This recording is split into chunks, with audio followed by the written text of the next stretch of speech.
Let us get one thing clear. I loved Stadia. Let that sink in.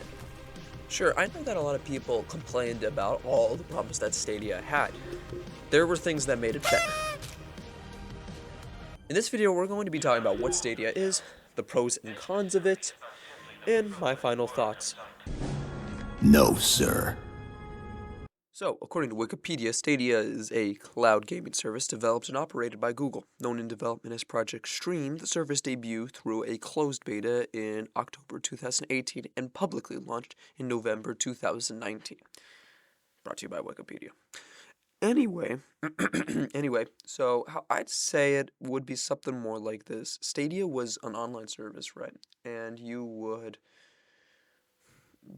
pay a subscription or you would buy games from them. And then you'd be able to play them anywhere and everywhere via the cloud. So basically, it was just online, right? It was just in the cloud.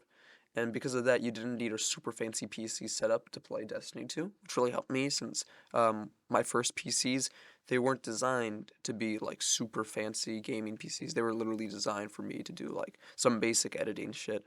So, yeah, Stadia was definitely very, very cool and very important for me when I was just starting off making like content on TikTok and doing like live streams and stuff like that. So, I would consider it pretty cool. I'm to be using Ashes to Ashes pro and con list from r/Stadia. So, yeah. All right, so out of the gate, pros. I mean, it was cheap. You had to buy the games once, you had them everywhere. You couldn't hack the game. I mean, there was no pirating.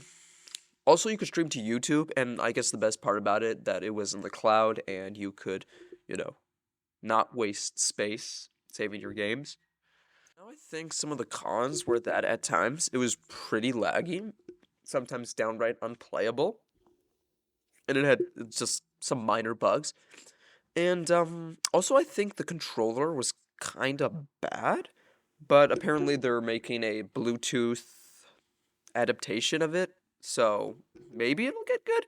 I'll probably make a quick short about that later. But yeah, that's basically the pros and cons boiled down.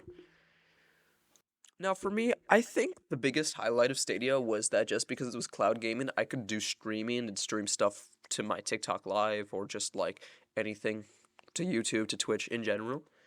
And I didn't have a super like powerful PC at that time, so it really helped me out. And even now, if you take a look at my TikTok lives, if you see me play like the actual game of like let's say Destiny 2, right? The stream feels really slow, really laggy. And on top of that, it takes forever to load in, which I think is kind of a problem, even though I'm running at like minimum settings and stuff. So it's kind of annoying that I went from like, being able to stream, having a bit of lag to just not being able to stream at all. So it's kind of frustrating. So even though Stadia had its problem, I really liked it. But yeah. All right. So I do have hope for the future, though. Xbox is starting their cloud gaming beta, I guess, xCloud, and I mean it's okay because the only one game you can play currently for free is Fortnite, and I've seen them be able to do other things like connecting your Xbox and streaming from your Xbox to your PC. But here's the problem: I played Fortnite on xCloud on stream, and it plays like garbage. It plays like it was made in MS Paint, right? It is not a good system, right? It was nothing. Currently, the xCloud or Xbox cloud gaming, whatever, it is nothing compared to Stadia for a PC player, right?